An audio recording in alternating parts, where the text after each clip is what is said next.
നമ്മൾ പോകുന്ന ആലപ്പുഴയിലേക്കാണ്. അവിടെ ആലപ്പുഴ തമ്പകച്ചുവടിലെ വീട്ടമ്മമാർ കഴിഞ്ഞ 4 ദിവസമായി സമരത്തിലാണ്. വീടുകൾക്ക് മുന്നിലെത്തിയ കള്ള് ഷാപ്പാണ് നിരവധി കുടുംബങ്ങളെ സമരരംഗത്തേക്ക് ഇറക്കിയിരിക്കുന്നത്. നിയമങ്ങൾ പാലിച്ചാണ് ഷാപ്പ് പ്രവർത്തിക്കുന്നതെങ്കിലും സ്ത്രീകളുടെയും കുട്ടികളുടെയും സുരക്ഷ പ്രധാനമാണ് എന്നാണ് നാട്ടുകാരുടെയും സമരക്കാരുടെയും പക്ഷം.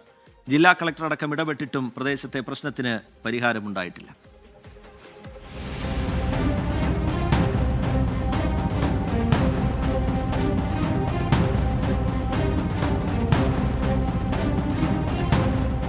ആലപ്പുഴ മണ്ണഞ്ചേരിക്കടുത്താണ് തമ്പകച്ചുവട് ജംഗ്ഷൻ. ഈ വഴി 6ഓളം വീടുകളിലേക്കുള്ള പ്രധാന റോഡ് കൂടിയാണ്.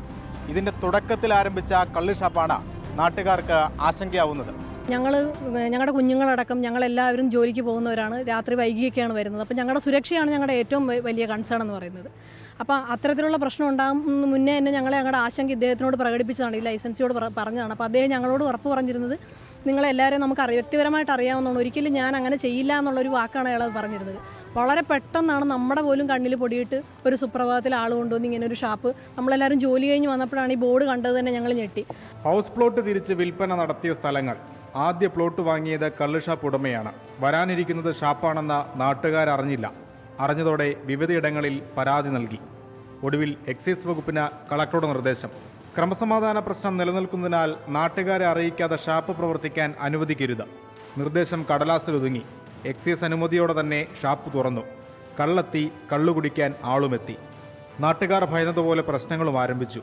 വൈകുന്നേരം സ്കൂൾ വിട്ടു വരുന്ന കുട്ടികളും ജോലി കഴിഞ്ഞു വരുന്ന സ്ത്രീകളും മദ്യവരെ മറികടന്ന് വേണം വീടുകളിലേക്ക് എത്താൻ. ഗതികെട്ട വീട്ടമ്മമാർ ഷാപ്പിന് മുന്നിൽ പന്തല് കെട്ടി സമരവും തുടങ്ങി.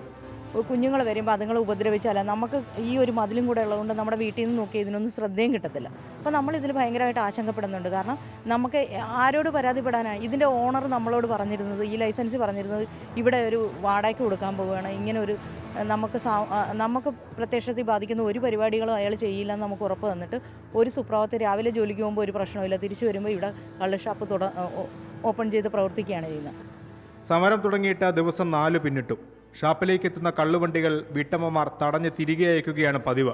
കളക്ടറുടെ നിർദ്ദേശം മാത്രം പരിഗണിച്ച ഷാപ്പിന് പ്രവർത്തനാനുമതി നൽകാതിരിക്കാൻ ആവില്ലെന്ന എക്സൈസ് വകുപ്പ്. ഷാപ്പ് പ്രവർത്തിക്കാനുള്ള എല്ലാ മാനദണ്ഡങ്ങളും ലൈസൻസി നിയമപ്രകാരം അനുസരിച്ചിട്ടുണ്ടെന്നാണ് എക്സൈസ് പറയുന്നത്.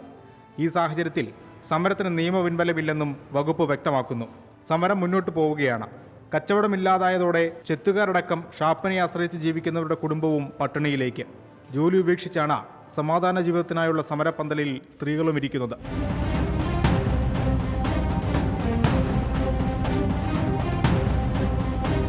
കേവലം ഒരു കള്ള് ഷാപ്പിനെതിരായ സമരം മാത്രമായി തമ്പകച്ചുവട് സമരത്തെ കാണാനാവില്ല. തൊഴിലാളികളുടെയും സമരക്കാരുടെയും ഉപജീവനം കൂടിയാണ് മുടങ്ങിയിരിക്കുന്നത്. ഷാപ്പ് തുറന്നു പ്രവർത്തിക്കാമെന്നാണ് വരാനിരിക്കുന്ന തീരുമാനമെങ്കിൽ സ്ത്രീകളുടെയും കുട്ടികളുടെയും സുരക്ഷ എങ്ങനെ ഉറപ്പാക്കുമെന്നതും പ്രധാന ചോദ്യം. ആലപ്പുഴയിൽ നിന്ന് ഷിബിൻ ബഷീറിനൊപ്പം അശ്വിൻ പാലാഴി, 24. പൊതുജനം കഴുതയല്ല സാർ. സന്തോഷത്തോടെ സമാധാനത്തോടെ ജീവിച്ച ഒരുപാട് കുടുംബങ്ങൾ, അവരുടെ മുന്നിലേക്കാണ് ഈ കള്ള് ഷാപ്പിന്റെ വാതിൽ തുറന്നിരിക്കുന്നത്. അകത്തേക്ക് കയറുന്നത് പോലെ ആകില്ലല്ലോ പുറത്തേക്ക് ഇറങ്ങുന്നവരുടെ രീതികൾ. വലിയ ദുരിതത്തിലാണ് ഈ നാട്ടുകാർ പകച്ചു നിൽക്കുന്നത്. അതുകൊണ്ടാണ് അവർക്ക് പ്രത്യക്ഷ സമരത്തിലേക്ക് ഇറങ്ങേണ്ടി വന്നത്.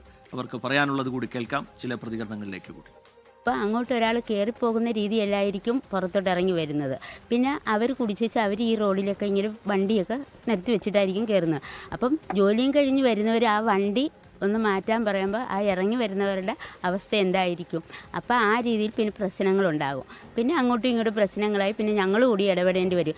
ഞങ്ങൾ സംഭവവികാസങ്ങളൊക്കെ കേട്ട് ഇവിടെ വരുമ്പോഴത്തേക്കും സംഭവമൊക്കെ കഴിയും. എന്തെങ്കിലും ഒരു സംഭവം ഉണ്ടായെങ്കിൽ തന്നെ എങ്ങോട്ട് ഓടും? ഈ ചൈന മതിൽ പോലെ കെട്ടിയിരിക്കുന്ന വഴിയിൽ കൂടി എങ്ങോട്ട് ഓടാനാണ്? ഞങ്ങളുടെ വീടുകളൊക്കെ എടുത്ത് കിടക്കുന്നത് ബുദ്ധിമുട്ടും ഇതൊക്കെ ഉള്ളത് കൊണ്ടാണ് ഇതിനെതിരെ ഞങ്ങളും വന്നത്. മെയിൻ റോഡിൻ്റെ സൈഡാണെങ്കിലേ ആളുകൾ പോകുന്ന വഴി ഇതൊരു ഇടവഴി പോലുള്ള റോഡാണ്. ഇവിടെ എന്തെങ്കിലും സംഭവിച്ചാൽ ആരും അറിയത്തില്ല. ഈ കുട്ടികളൊക്കെ സന്ധ്യയ്ക്ക് സ്കൂളിൽ നിന്ന് വരുന്നതാണ്. ട്യൂഷനും ഒക്കെ കഴിഞ്ഞിട്ട് വരുമ്പോൾ നേരെ ഇരുട്ടു. അപ്പോൾ പിള്ളേർക്ക് എന്തെങ്കിലും അപകടം വന്നു കഴിഞ്ഞിട്ട് നമ്മൾ പ്രതികരിച്ചിട്ട് കാര്യമില്ലല്ലോ. അപ്പോൾ അതിനു മുമ്പേ നമ്മൾ ചെയ്യേണ്ട കാര്യങ്ങൾ ചെയ്യണം. അതുകൊണ്ടാണ് നിങ്ങളുടെയൊക്കെ ശ്രദ്ധയിൽ ഇത് പെടുത്തിയിരിക്കുന്നത്. ലോകത്തെവിടെയായാലും ഏത് സമയത്തും 24 വാർത്തകളും ഓഗ്മെന്റഡ് റിയാലിറ്റി പാക്കേജുകളും എക്സ്പ്ലെയിനറുകളും വിശദമായി കാണാൻ ഞങ്ങളുടെ യൂട്യൂബ് ചാനൽ നിങ്ങൾക്ക് സബ്സ്ക്രൈബ് ചെയ്യാം.